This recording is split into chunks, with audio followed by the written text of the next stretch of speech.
to the channel. I'm about to share with you guys what our early homeschool years looked like and what I have learned. Stick around. Welcome to the channel. My name is Morgan here at The Life with Tillmans. If this is your first time, welcome. I am so happy to have you here in this space. If you haven't done so already, go ahead, click that subscribe button and that notification bell so that you do not miss any of the videos uploaded on the channel. If you've been with me before, welcome back. It's been some years. I feel like we get to a point to where we're like, woo, that's over and done with. But coming to the end of this semester, the end of this year, I reflect. I like to reflect. That's just something that I do all the time because I feel like it helps me to keep moving forward and understand that things are getting better, that they're starting to improve because I can remember what it was like when they were awful. And so I wanted to share with you what some of my struggles were when I first started homeschooling and how I've been able to turn those around and what it looks and feels like now for us. So I'm going to share it. Here we go. First year of homeschooling. My child is right here. It was a struggle. It was a struggle. So the things that stick out to me, number one is that I lacked confidence. I lacked confidence in what I was doing in our decision to homeschool. And I think a lot of that was due to outside factors. You're already going to feel nervous about it. It's new, it's a change. So you're already going to have those feelings of, ooh, I don't really know what I'm doing. But then when you add in external factors of people asking you, what are you doing? Like, you don't know the first thing about homeschooling, all of those types of things, it just compounds. And so I definitely did lack confidence in homeschooling our girls. I felt because I had never seen it before, I had never done it before. And yes, you can research the internet and watch videos and all of that. But when it's time to actually get in the work and do it, a whole different type of fear and doubt comes over you.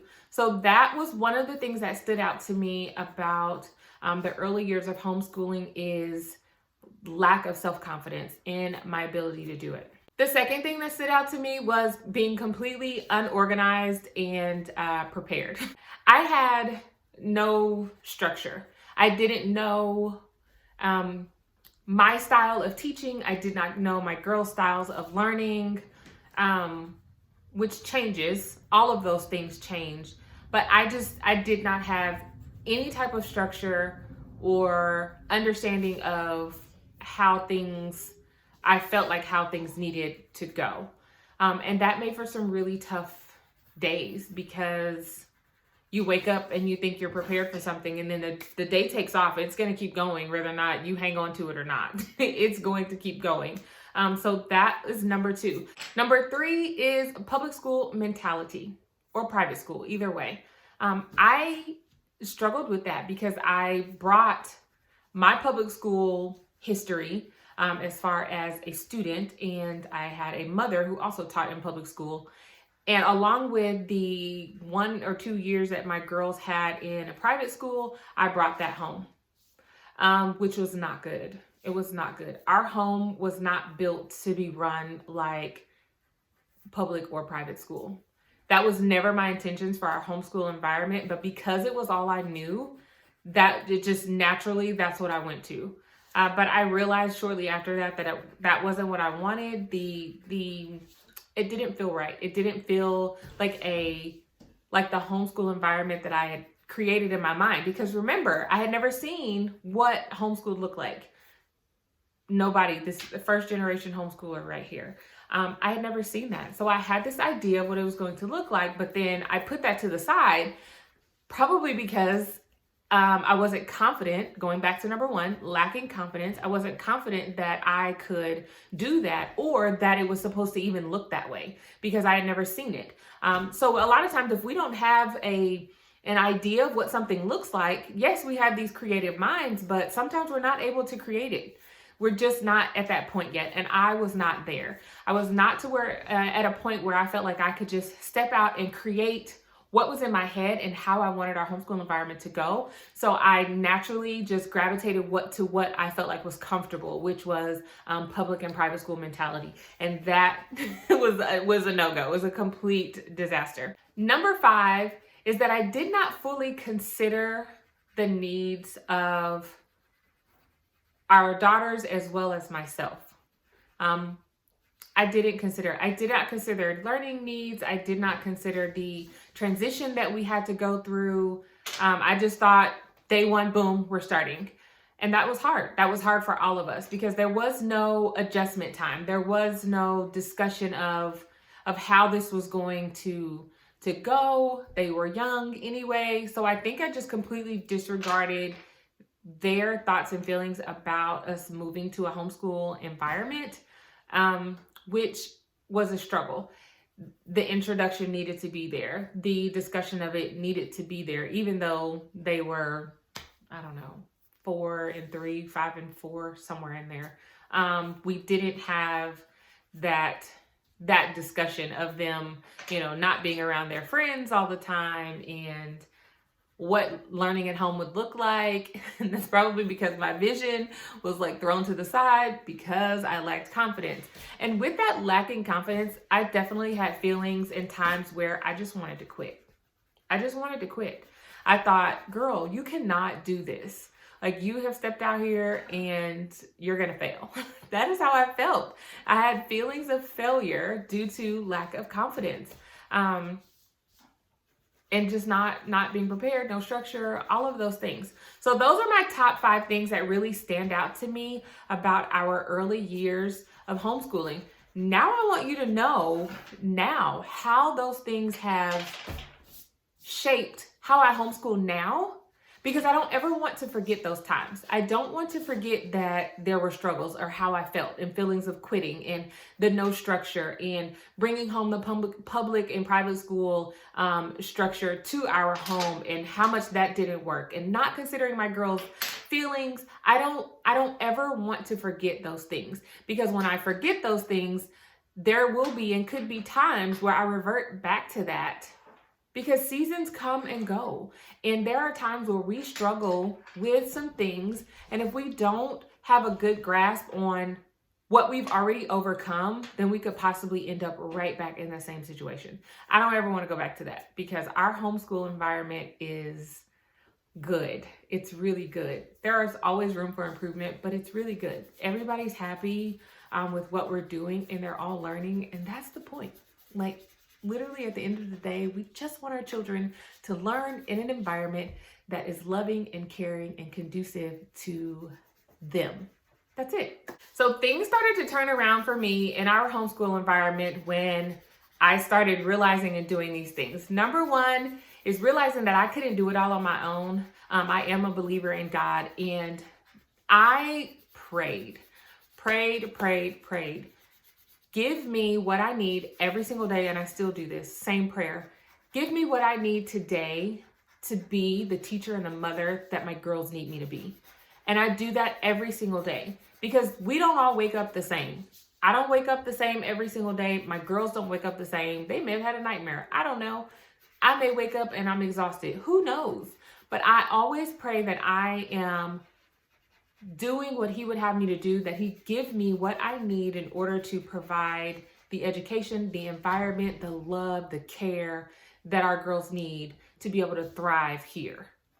When I started doing that and realizing that it wasn't me, it wasn't by my power that they were going to be able to thrive in a homeschool environment, that we wouldn't have a great homeschool environment to be in. When I realized that I technically didn't have the power to do that, things started to turn around. The second thing when I started that helped things turn around for our homeschool environment was realizing that our homeschool didn't have to look like everyone else's. It didn't have to be structured based on public or private school. It didn't have to be structured based on other homeschoolers. By this time, I'm doing all this research. I'm reaching out. I'm joining all these different Facebook groups. I'm like, how can we make this work? but still realizing that you can take bits and pieces, flip it, turn it, reshape it like Play-Doh into a perfect work of art. And that's how I treated it. Once I got to the point where I realized that our homeschool didn't have to look like anybody else's, how we did it was based on the Tillman household, things completely started to change for our homeschool environment. Number 3, that when I realized that I needed to focus on a few things at a time, or things that we were already doing well and being consistent with those things and not trying to take on and change our entire homeschool environment at one time, things started to turn around for the better for us. Because I wanted to fix everything. I wanted to change curriculum and environment and add in more this and take out more that and do more this. It was overwhelming. You can't do a whole lot of things at one time because then nothing gets 100%. So I picked a couple of things to focus on for the second half of our first school year. That second semester, we're going to work on these specific things, these 2 things, and we're going to get those perfected for us. After that, then I pick a couple of other things. So every year I set goals. I still do that now. I set goals for our homeschool, goals for me as a mother, as me as a teacher. I allow the girls to set goals for themselves in different areas and what they want to do. So goal setting is huge. But that is one thing that when I did that, things started to change. It started to not be so overwhelming, make it a lot more comfortable for us. And the girls, they sense your children will feed off of you. I felt like the girls, when I was anxious and nervous and running around like, I don't know what to do, they did the same thing. I mean, what else are they supposed to do? They're going to follow my lead when it comes to us homeschooling. They're depending on me to set the tone and the environment for what we're doing every day. And if I'm running around like I don't know what to do, they're also going to run around and do that as well. So giving myself the opportunity just to focus on a few things at a time changed a lot in our homeschool environment. The 4th thing that helped things start to turn around for our homeschool environment was getting in a rhythm for us in that season, because our rhythm that we had when we first started homeschooling, even compared to last year, 2 years ago, it's not the same as what we have going on right now. The rhythm is like a season. It comes and it goes, and you have to adjust that rhythm based on what is going on in your life at that time. Change is where a lot of us struggle with that because we don't like to change. We want to keep things the same. It's working, why change it? But then it comes to a point where it's not working so much and we have to change it. Adjustments are even during the middle of our school year. My daughter now is doing basketball practice in the morning from 7:30 to 9:30, 4 days a week. She's laughing or kind of crying back here because it's hard getting up that early in the morning. But changing that, we had to start changing that schedule. What was it, like October or so? I think it was toward the end of October. And we'll have this season of where things are different for us all the way until March. And then in March, we can go back to waking up and sitting around the table and eating breakfast and doing our Bible and doing read alouds at the table while the girls eat breakfast. We can start our mornings that way. But right now, we can't do that. So our read aloud time, our Bible time is like 10:30. When we get back from practice, we sit down on the carpet and we're using that as a way to decompress from being gone for 2.5 hours in the morning. Everybody gets a chance to relax and it eases us into our homeschool day. But this is the season. Hold on. But this is the season that we're in right now, and it's working for us. When I stopped being resistant of the need for change, that's what it is right there. When I stopped being resistant of the need for change, things started to turn around in our homeschool environment and everyone was a lot happier. And the 5th and final thing, which I can't even say that it's probably the most important if I was going to rank these in order. But simply realizing that homeschooling is a privilege, that not everyone has the opportunity. There are many people out there who want to do this. And every day I get to wake up and prepare our home for educating our girls. I get to be there when their brains catch on to a concept in that moment and the joy that lights up on their face. I get to be there for every science experiment. I get to be there for every geography assignment. I get to be there for every coloring page, every read aloud book, every mistake, every correction, every aha moment. I get to be there for those things. So above anything else, the stressors, outside factors, feelings of inadequacy, overwhelm, all of that, I get to be here and help educate and grow our girls into amazing young women. And that for me helped our homeschool turn around altogether because it didn't seem so much like work. It wasn't a job. It was a decision that we made, and it's an opportunity for growth, not only for the girls, but for me as their mother and their homeschool teacher, right? I hope you guys enjoyed this video and that it gave you some inspiration. Your early years may be a struggle. They may be, but find all the joy, find ways to turn that around and make your homeschool environment just that, yours. Don't forget to subscribe to the channel, click that notification bell, and I will see you right back here at The Life of Tillmans for another video next time. Bye.